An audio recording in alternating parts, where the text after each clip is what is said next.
Okay. सो EC2 services के अंदर EBS जो है वो हम लोग पढ़ चुके। EBS आपने कर लिया।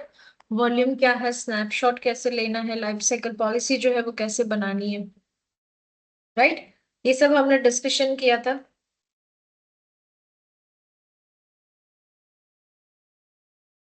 right? चलो, तो बाकी का जो बात और भी पेंडिंग है इलास्टिक ब्लॉक स्टोरेज के अंदर।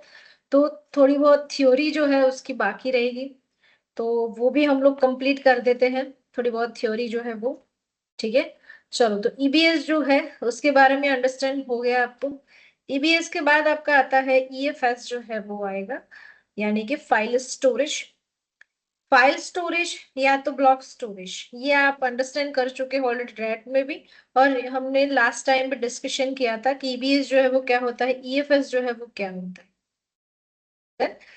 चलो, तो EFS जो है वो इलास्टिक फाइल स्टोरेज है, यानी कि फाइल स्टोरेज, इसका मीनिंग ये होगा कि नेटवर्क कनेक्टेड फाइल शेयरेबल होगी, और इस फाइल में से आपको जो कुछ भी एक्सेस करना है वो आप एक्सेस कर सकते हो। देन वहां पे आप ब्लॉक पूरा का पूरा वो शेयर कर रहे थे, अटैच कर रहे थे ब्लॉक को। यहाँ पे आप करोगे फाइल को, जैसे आपने वहां पे यूज किया हुआ है Samba server and SQL server red hat के अंदर। तो Samba server and SQL server जिस तरीके से आप यूटिलाइज करते हो, वैसे ही सेम यहाँ पे भी हम लोग EBS एंड EFS जो है वो यूज करते हैं। EBS यानी कि इलास्टिक ब्लॉक स्टोरेज, EFS यानी कि इलास्टिक फाइल स्टोरेज। तो दोनों जो है वो एक स्टोरेज है जिसमें ब्लॉक एंड फाइल जो है वो आप स्टोर कर सकते हैं। यानी कि ब्लॉक चाहिए तो ब्लॉक मिल जाएगा, फाइल चाहिए तो फाइल मिल जाएगी शेयरेबल।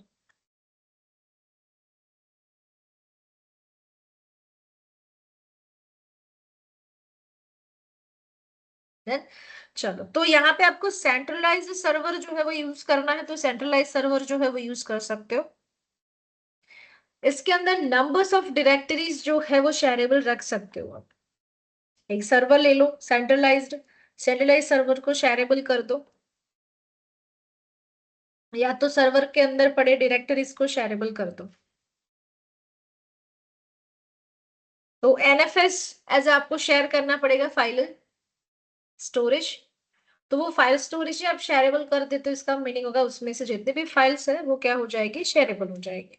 जैसे कोई फोल्डर है, फोल्डर के अंदर 50 फाइल पड़ी हुई है, तो फोल्डर को आप डायरेक्टली रन करते हो, यानी कि उसको एक्सेस करवाते हो, तो शेयरेबल करते हो, तो इससे क्या होगा, जितनी भी उसके अंदर पड़ी हुई फाइल जो है वो ऑटोमेटिक शेयरेबल हो जाएगी।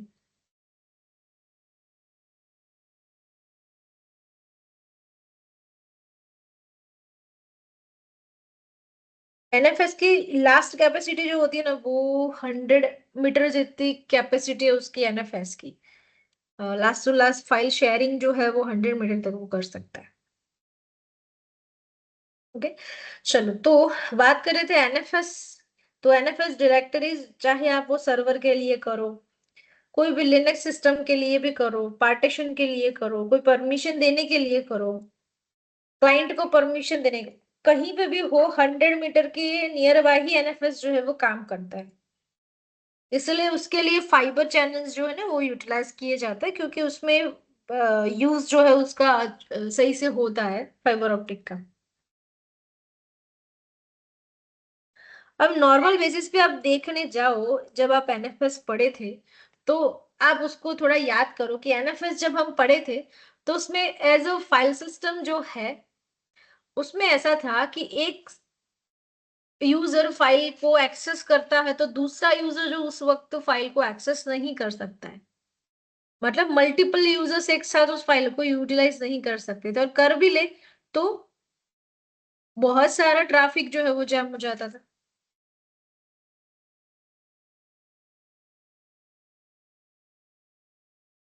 तो ऐसा तो हर जगह पे पॉसिबल नहीं करना रहेगा ना कि 100 यूजर्स के एक 100 यूजर के बीच में एक सर्वर लगाओ।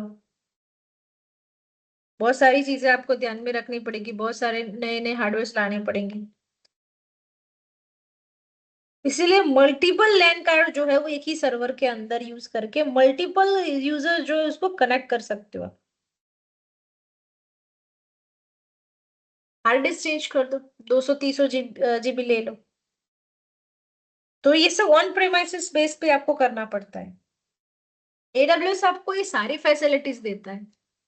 आपको ना ही कोई हार्डवेयर की जरूरत पड़ेगी, ना ही फाइबर चैनल की जरूरत पड़ेगी, ना मल्टी मल्टी कार्ड्स की जरूरत पड़े, मतलब लैन कार्ड की जरूरत पड़ेगी, ना मल्टीपल चैनल की जरूरत पड़ेगी, ना मल्टी यूजर्स आएंगे तो एक्सेस करने की टेंशन, शेयरेबल करने की टेंशन। एक बार आपने सेटअप कर लिया, ये सब कुछ आपको बना के दिया हुआ है ऑलरेडी मशीन ने एडब्ल्यूएस के प्लेटफॉर्म पे। तो एनएफएस जो है वो खुद क्रिएट बाय डिफॉल्ट एनएफएस ही है। तो वो खुद 1 लाख यूजर जो है वो एक साथ यूज करे एनएफएस को, तो भी कोई इश्यू नहीं होता है। डेटा स्पीड जो है वो फास्ट प्रोवाइडेबल होती है। 8 हेक्साबाइट स्टोरेज की कैपेसिटी है उसकी। एनएफएस जो है वो 8 हेक्साबाइट स्टोरेज की कैपेसिटी है उसकी।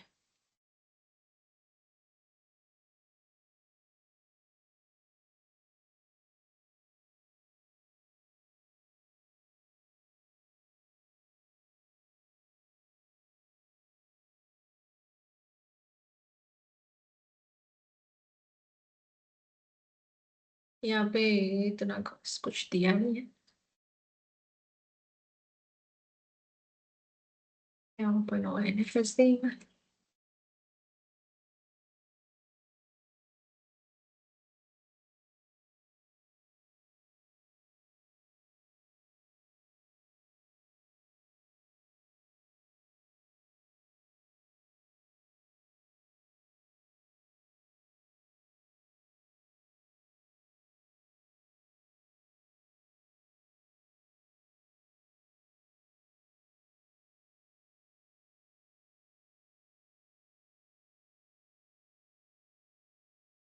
NFS file sharing.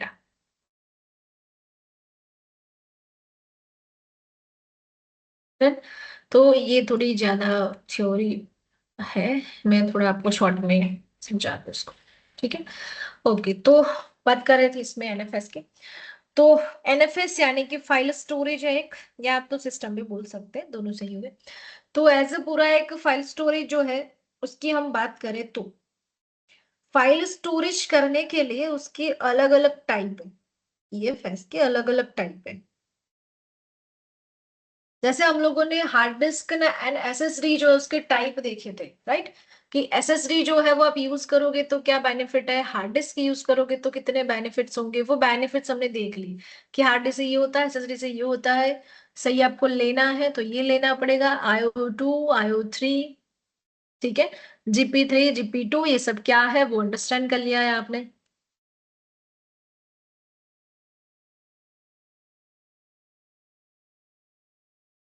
करेक्ट। तो अब चलते हैं एनएफएस फाइल शेयरिंग के अंदर। अब जिसके लिए आप ये डिसाइड करोगे कि जब मेरी फाइल जो है वो उस स्टोरेज के अंदर रहेगी तब वो फाइल मेरी कितनी इंपॉर्टेंट है। कल चाहिए मुझे, एवरीडे चाहिए मुझे, 10 दिन के बाद चाहिए मुझे, 1 ईयर में चाहिए, 1 ईयर में कभी कभार चाहिए, 10 साल के अंदर एक बार चाहिए, एग्जैक्ट मुझे पता है कि 7 साल के बाद ही चाहिए होगी।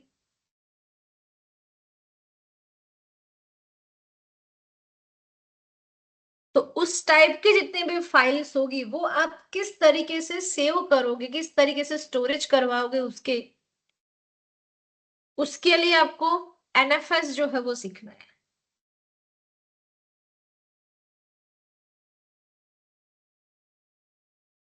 अब यहाँ पे आपका एनएफएस जो है वो बदल के आ गया है ईएफएस,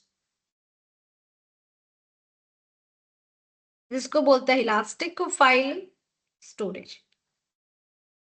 एनएफएस ही है, network file storage, network file system ही है। उसको चेंज किया है ईएफएस, इलास्टिक फाइल स्टोरेज। हम जो सीखने वाले हैं ईएफएस। करेक्ट। चलो, तो ईएफएस के बारे में हम लोग डिस्कशन करें तो उसका थोड़ा बहुत हमें थ्योरी जो है वो जानना जरूरी है कि उसके और कौन कौन से अलग अलग टाइप है, जो अलग अलग टाइप आपको क्या क्या प्रोवाइड कर सकते हैं। तो मैं यहाँ पे ईएफएस के टाइप लिख दूं।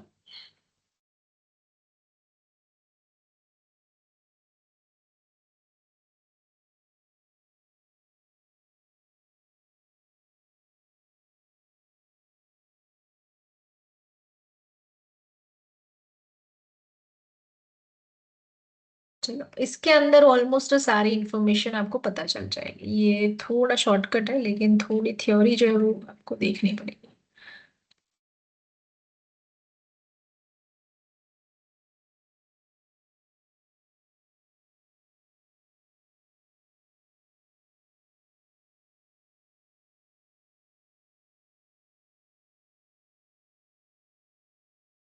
ये आ गया क्या वापस?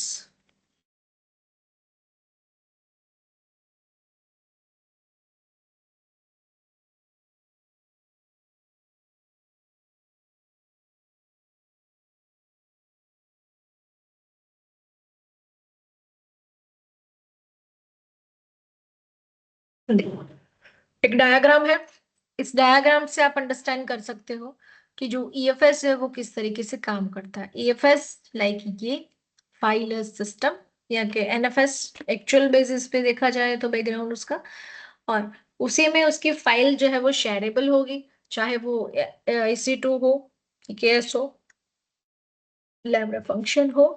आगे जाके टेस्टिंग होगा, ऑप्टिमाइज होगा, मूव करेगा डेटा और फर्दर यूज के लिए आगे जाएगा। तो ये पूरी एक शेयरेबल प्रोसेस जो है उसका एक डायग्राम है।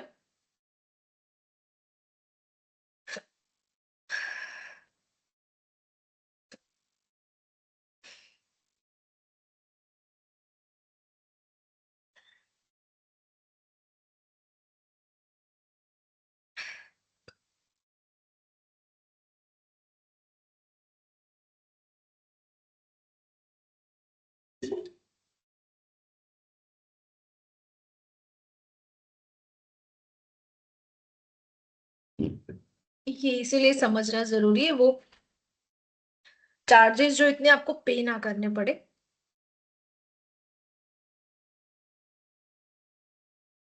ये थोड़ा शॉर्टकट में समझाया है ना, तो थोड़ा सा आपको अंडरस्टैंड करने में डिफिकल्ट होगा, इसीलिए थोड़ा सही से प्रोसेस मिल जाए उसका।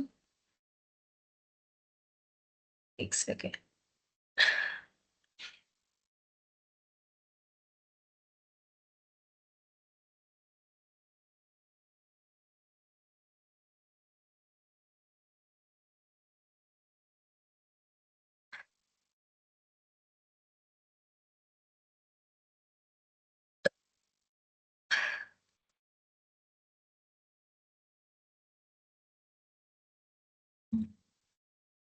ओके, सो ईएफएस के अलग अलग क्लास है कि आपको जो आपका डेटा स्टोर करना है, तो आप किस तरीके से उसको स्टोरेज करोगे। इसके लिए EFS standard, EFS infrequent access, EFS archive, EFS storage, ऐसे अलग अलग क्लास जो है वो अवेलेबल है ईएफएस वन जो। अब यहाँ पे ईएफएस स्टैंडर्ड की बात करें, लाइक ये आपने सेलेक्ट किया हुआ है, हाई स्पीड चाहिए, लो लेटेंसी चाहिए, रेगुलरली उसको एक्सेस करना है आपको, डेटा को मॉडिफाई भी करोगे आप। ऐसा आपका डेटा जो है जो आपने शेयरेबल किया हुआ है, वो शेयरेबल डेटा आपको इस तरीके से यूज करना है, तो उसके लिए पर मंथ आपको 0.30 GB जो है वो आपको पर जीबी आपको 0.30 पर मंथ आपको चार्ज लगेगा।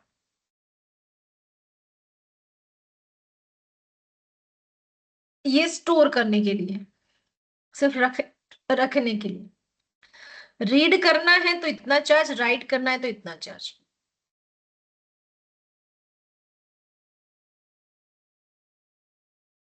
मैंने मेरा डेटा वहां पे रख दिया। उसके बाद उसके अंदर आपको फीचर्स चाहिए लो लेटेंसी का और एवरीडे एक्सेस करने का, तो आपको यूज करना है ईएफएस स्टैंडर्ड टाइप। दूसरा आएगा ईएफएस इन फ्रीक्वेंट एक्सेस। सेम प्रोसेस लेकिन इन फ्रीक्वेंट एक्सेस रेगुलर यूज नहीं करना है, कभी कभार उसका यूज होगा। उस फाइल का आप शेयरेबल रखो, उस फाइल का कभी कभार ही उसको एक्सेस करने का मौका मिलेगा। तो उसका चार्ज है 0.016।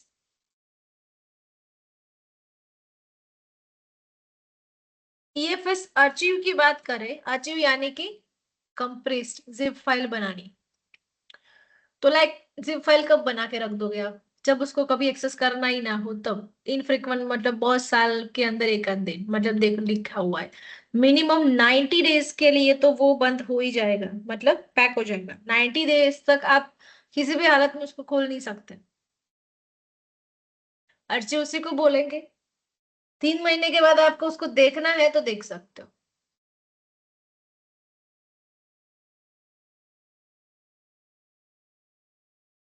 अच्छा, स्टोरेज चार्ज जो है वो अलग है, 0.008 पर मंथ। और उसमें आपको कोई चेंजेस करना है, बाद में आपने सोचा कि नहीं अब चेंज तो मुझे करना होगा, तो अलग से चार्ज लगेगा उसका, ट्रांसफर करने का, रीड करने का, 90 डेज के लिए। तो जो तीन ऊपर हमने देखे उसमें से तीनों का डिफरेंस है ये, read write and storage.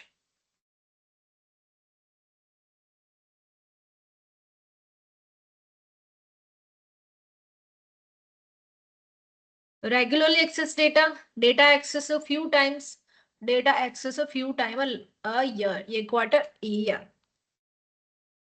Infrequent and urgent. अब आप सोचो कि जो भी आपका डेटा है वो यहाँ पे स्टोरेज में अवेलेबल है, अब उसको एवरीडे एक्सेस कर रहे हो तो आपको ये चाहिए, आपको कभी कभार यूज करना तो ये चाहिए, ईयर में एक आध बार की एक्सेस करना है तो ये चाहिए।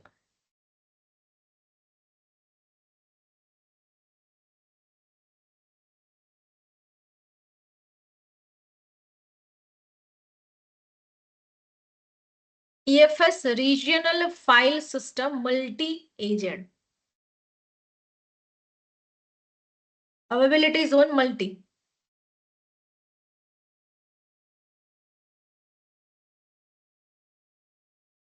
EFS one zone, one zone का क्या मीनिंग होगा? Standard, one zone is available for standard and infrequent access, मतलब एक ही जोन के अंदर से, एक ही रीजन के अंदर से, और वो भी standard and infrequent.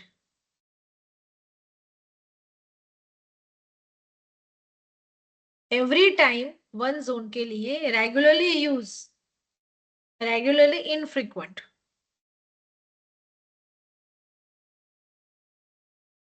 Near by half price 0.16 पर GB. EFS achieve saving scenario data for researcher. Standard use करना है तो ऐसे कैलकुलेट करो, फाइंड ऐसे करना है आपको, अचीव करना है तो ऐसे फाइंड आउट करो।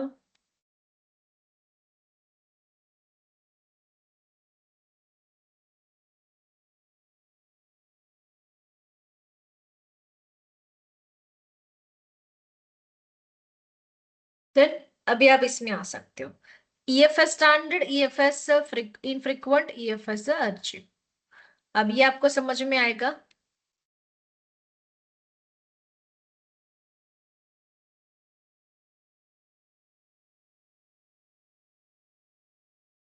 राइट, हर एक रीजन के अंदर काम करेगा। सिंगल रीजन में लेना है आपको तो वन जोन ले सकते हो।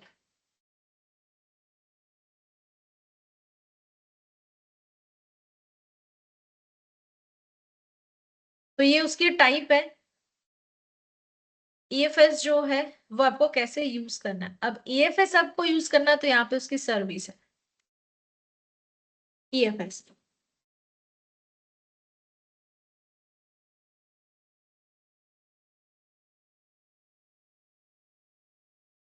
ईएफएस के अंदर NFS and EFS, NFS same वही है, बट यहाँ पे ईएफएस नाम दिया हुआ है बस। और आगे जो हमने लास्ट लेक्चर में सीखा था वो क्या था, ईबीएस। उसमें आयोप्स यानी कि डेटा ट्रैवलिंग स्पीड,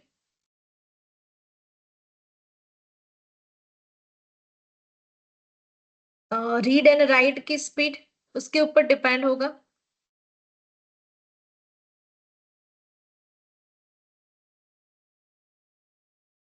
यहाँ पे इलास्टिक फाइल सिस्टम, ये उसके अलग अलग क्लास के ऊपर डिपेंड है कि आपका डेटा जो है वो कौन सा है। तो वो उसके ऊपर डिपेंड करेगा। करेक्ट। वहां पे हार्ड डिस्क एसएसडी वो आपको सिलेक्शन के लिए यूज यूज हो रहा था, ताकि आपका चार्ज जो है वो इतना ज्यादा ना आए। करेक्ट। यहाँ पे ये हो रहा है कि आप जो फाइल जो है वो रखने वाले हो उसके अंदर आपका चार्जेस ना आए, ताकि आपको उसको फाइल वहां पे स्टोर करने के बाद भी आप 1 साल के बाद उसको एक्सेस करोगे और खामखा उसका चार्ज जो है वो आप दे दोगे, ऐसा होगा फिर।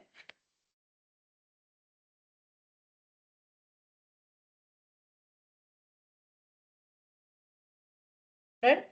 चलो, तो एनएफएस को क्रिएट कैसे करना है, तो यहाँ से करेंगे क्रिएट अ फाइल सिस्टम। यहां से कोई भी नाम जो है वो दे दो ईएफएस का। यहां से कर दो उसको क्रिएट। अभी हमने वीपी से डिफॉल्ट ले लिया है। ईएफएस जो है वो क्रिएट हो जाएगा। ऑटोमेटिक बैकअप भी आ जाएगा, ऑटोमेटिक फाइल सिस्टम स्टेटस जो है वो भी आपको दिखाई देगा, डीएनएस नेम आ जाएगा, रेप्लिका जो है वो बन जाएगी, एआरएन जो है वो आ जाएगा फाइल सिस्टम के लिए। ये किसी को और के साथ अटैच करना है तो वो भी पॉसिबल होगा।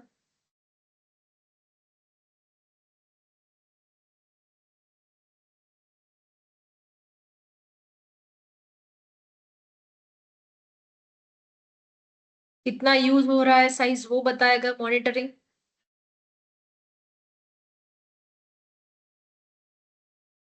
आईऑप्स एंड थ्रूपुट्स कितने यूज हो रहे हैं वो। नाम क्या रखा है, EFS file system policy, policy apply करना चाहो तो। एक्सेस पॉइंट, नेटवर्क, 3 अलग अलग जोन के अंदर आपको ये जो है वो शेयरेबल फॉर्मेट में मिल जाएगा, रेडी टू यूज। आपको कुछ करना नहीं है। एनएफएस में आप क्या करते थे,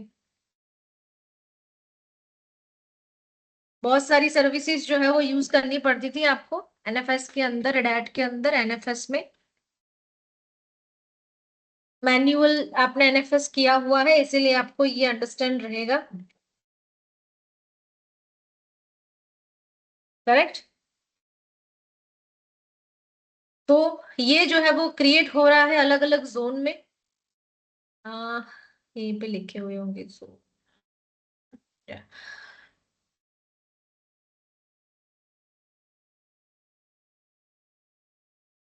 तो तीनों जोन के अंदर अवेलेबल है, सबनेट भी दे दिए गए हैं उनको, आईपी एड्रेस भी अलग आ चुके हैं, नेटवर्क आईडी आ चुका है, सिक्योरिटी ग्रुप भी आ चुका है। सिक्योरिटी ग्रुप के अंदर चलते हैं। Security 5B।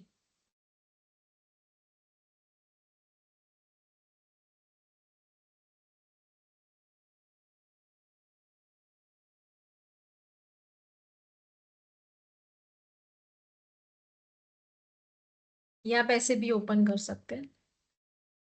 तो यहाँ से डिफॉल्ट 5B करके है।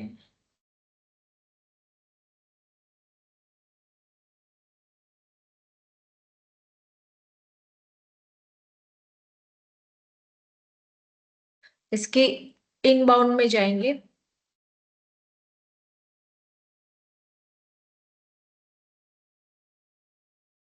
और यहाँ से एनएफएस ऑलरेडी है। एनएफएस जो है वो क्या करेंगे, ऐड करेंगे।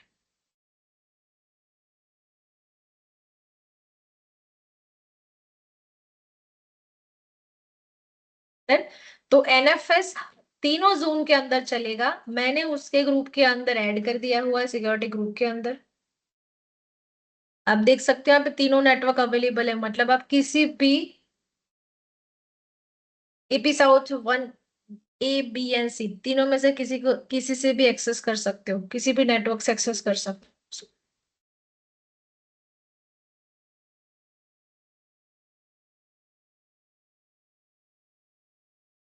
डन।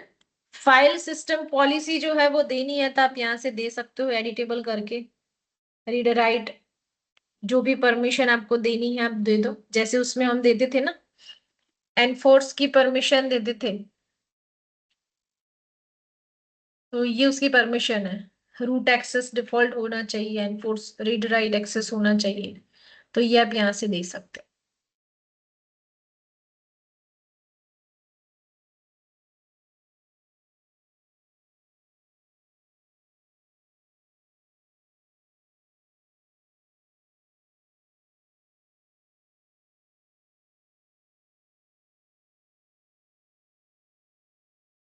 डन। डीएनएस नेम जो है वो आ चुका है, तो उसको कॉपी कर लो।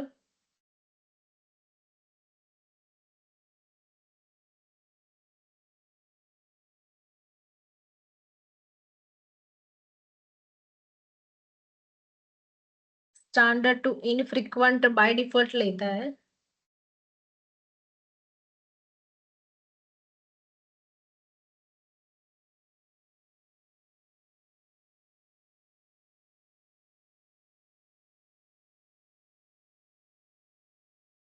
Enable automatic backup, enable elastic file system protection, default आएगा, जो जो डिफॉल्ट है वो बता रहे। इसमें से आप infrequent access, intro achieve, intro standard ले सकते हो।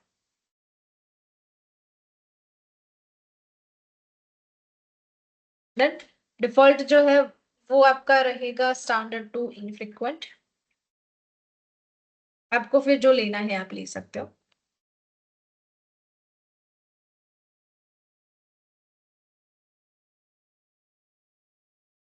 चलो ठीक है। अब इसको एक्सेस कैसे करना है, आप जैसे अटैच करते हो ना, तो अटैच करना है तो ये उसकी फॉर्मेट जो है लिखी हुई है डिफॉल्ट, आप कॉपी पेस्ट करना है तो कर सकते हो।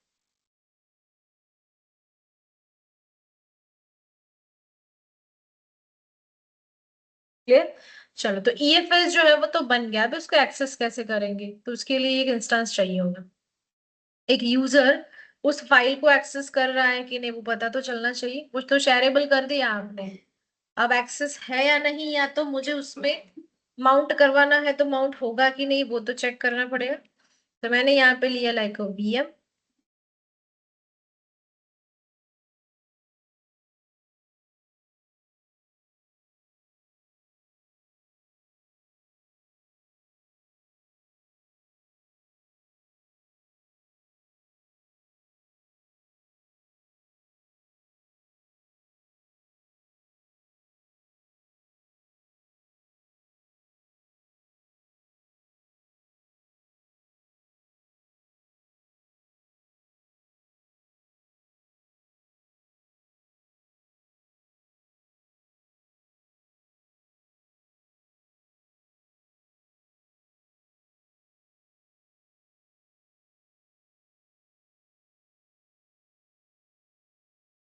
चलो, तो यहाँ पे कर देते हैं यम इंस्टॉल एनएफएस यूटिल्स। ये ना हो तो एनएफएस ऑल पैकेजेस जो है वो इंस्टॉल कर देते हैं।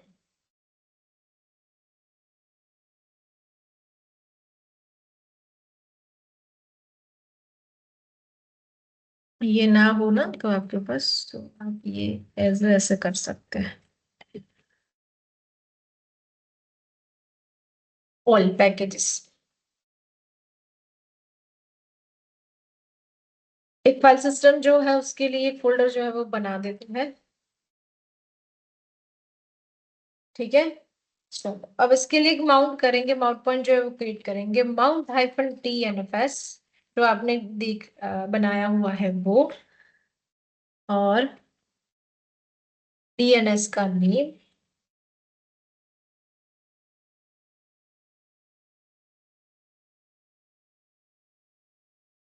इसके अंदर जो भी अवेलेबल है वो सब कुछ कहाँ पे जाएगा, जो कुछ भी बनाएगा। अब डेटा ठीक है, मैं बना देती हूँ। माउंट पॉइंट ऊपर बनाया है ना मैंने, mkdir डेटा में, वो सब कुछ जो बने, या तो फिर इसके अंदर जो कुछ भी है वो स्लैश डेटा के अंदर क्या हो जाएगा, माउंट हो जाएगा। हो गया माउंट, चेक कर ले। रिफ्रेश करना पड़ेगा एक बार। ओके, अब माउंट पॉइंट जो है वो आपने क्रिएट किया, माउंट पॉइंट से यहाँ पे एक्सेसिबल जो है वो हो गया। अब आप इसमें से जो कुछ भी डेटा जो है वो रखना चाहो रख सकते हो।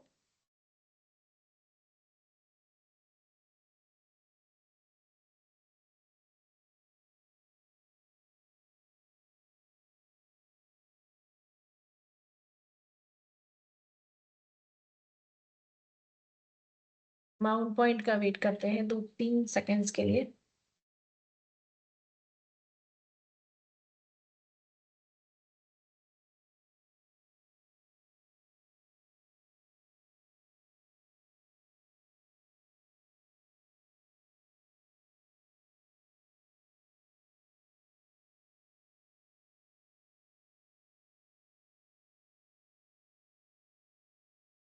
डन। तो ये आपका आ गया .com। अब मर्जी चाहे बना लो, जैसे cd/data, यहाँ पे करते हैं कुछ।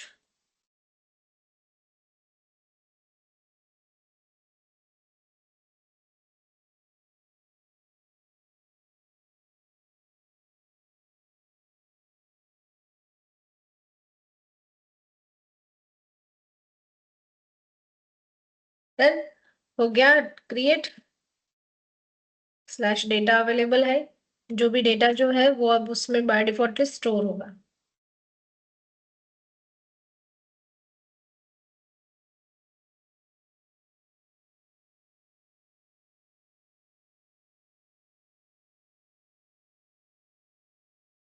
ये उसके ऑप्शंस है,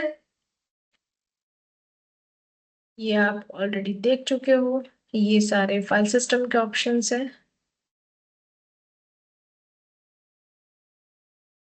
access point, AWS backup, data sync, transfer and documentation. तो ये जितना भी आप फाइल सिस्टम यानी कि फाइल जो है वो शेयरेबल करोगे, अभी ये शेयरेबल हो चुकी है, जो कोई भी एक्सेस करना चाहे कर सकता है। स्लैश डेटा जो है वो बाउंड पॉइंट है।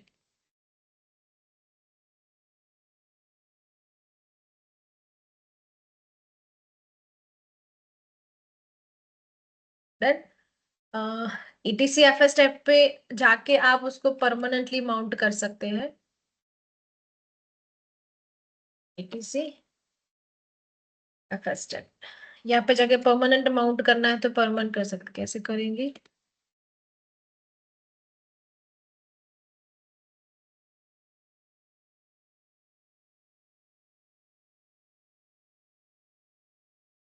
डीएनएस का नेम,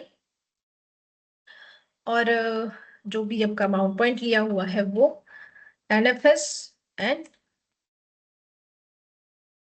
डिफॉल्ट 00।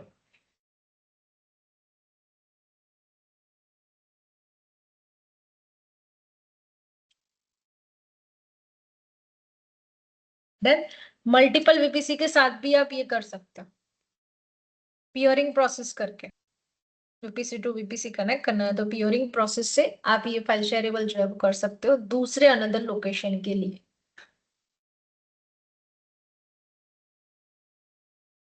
तो ईएफएस एंड ईबीएस वो बहुत ही इंपॉर्टेंट है, क्योंकि ये शेयरेबल प्रोसेस है दोनों के दोनों। तो फर्स्ट जो है वो ईएबीएस आपके ब्लॉक स्टोरेज के लिए काम आता है, जिसके अंदर आप पूरा का पूरा पार्टीशन जो है वो शेयरेबल कर सकते हो।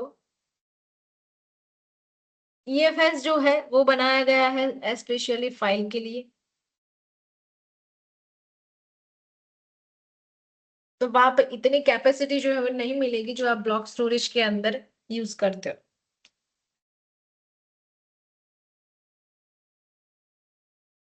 यहाँ पे तो हमने सिंगल वीपीसी यूज किया, आपको मल्टी वीपीसी यूज करना है तो मल्टी यूज कर सकते हैं प्योरिंग प्रोसेस से, वीपीसी टू वीपीसी कनेक्ट करके।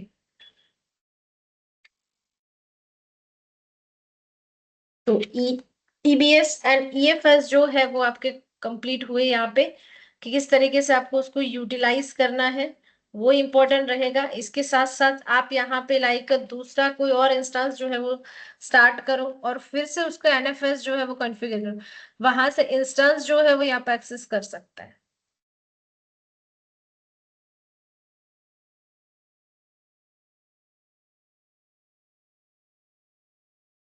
तो अब इसके अंदर इनफ्रीक्वेंट फ्रीक्वेंट ये सब डेटा जो है वो स्लैश डेटा के अंदर आप क्या रखोगे? एवरीडे यूज वाला हो यूज होने वाला डेटा या इनफ्रीक्वेंट यूज होने वाला डेटा, या तो फिर कभी कभार यूज होने वाला data.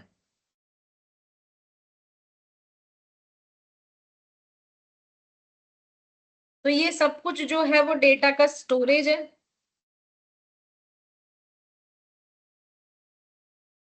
Data storage and partition. तो पार्टीशन जो है वो ईवीएस हमने कल देखा था। ईएफएस जो है वो आपका आज कंप्लीट हुआ। ईएफएस इलास्टिक फाइल सिस्टम या तो स्टोरेज बोल सकते हैं। तो दोनों स्टोरेज जो है,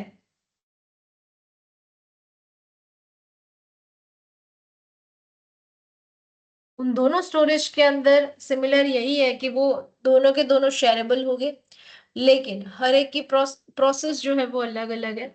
ये वैसा नहीं भी है इसके दोनों।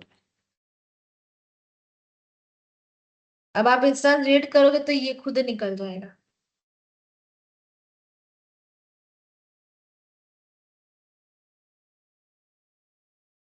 वीएम जो बनाया आपने वो रिमूव कर दो।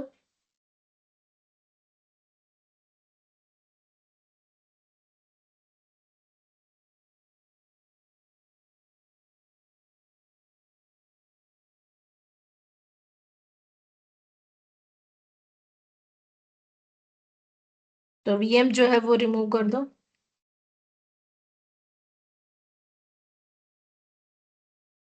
एक्सेस पॉइंट अभी आपने बनाया नहीं। एडब्ल्यूएस बैकअप, बैकअप चाहिए तो बैकअप भी मिल जाएगा। क्रिएट बैकअप प्लान, ये सबके चार्जेस है।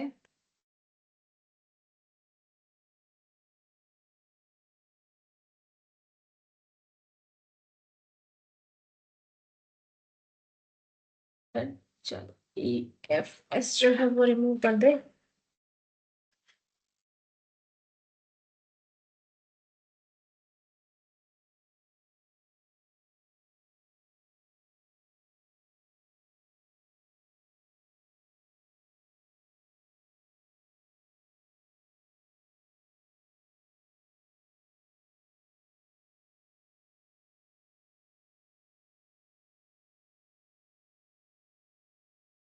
ईएफएस की थ्योरी जो है वो इम्पोर्टेंट है, वो रीड करना।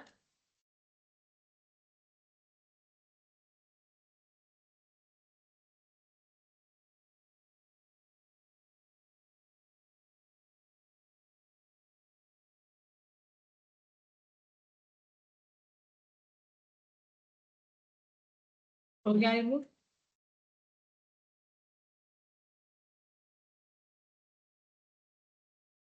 डॉक्यूमेंटेशन आपको यहीं पे मिल जाएगा, इलास्टिक फाइल सिस्टम का।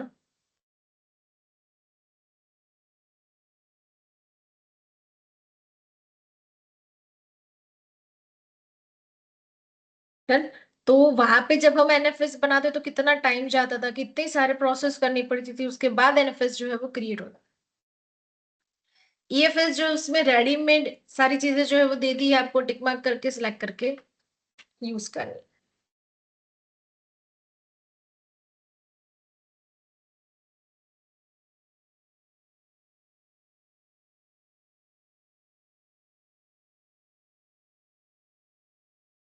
है। तो ईएफएस जो है उसमें जो स्टैंडर्ड है, इनफ्रीक्वेंट है, अर्चीव है, वो एक बार देखना है। उसके पहले जो हमने थ्योरी पढ़ी थी, आईओप्स क्या होगा, थ्रूपुट्स क्या होंगे, वो आपको पढ़ना है एक बार। तो दोनों आपको क्लियर हो जाए, block storage and file storage. ठीक है, अब आगे हम लोग पढ़ने वाले हैं S3 बकेट के बारे में डिस्कशन करेंगे।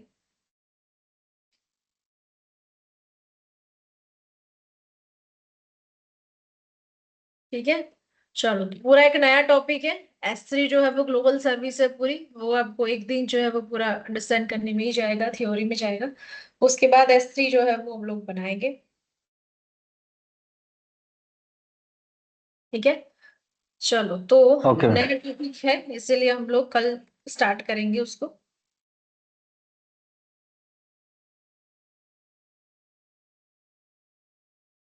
Okay ma'am, thank you.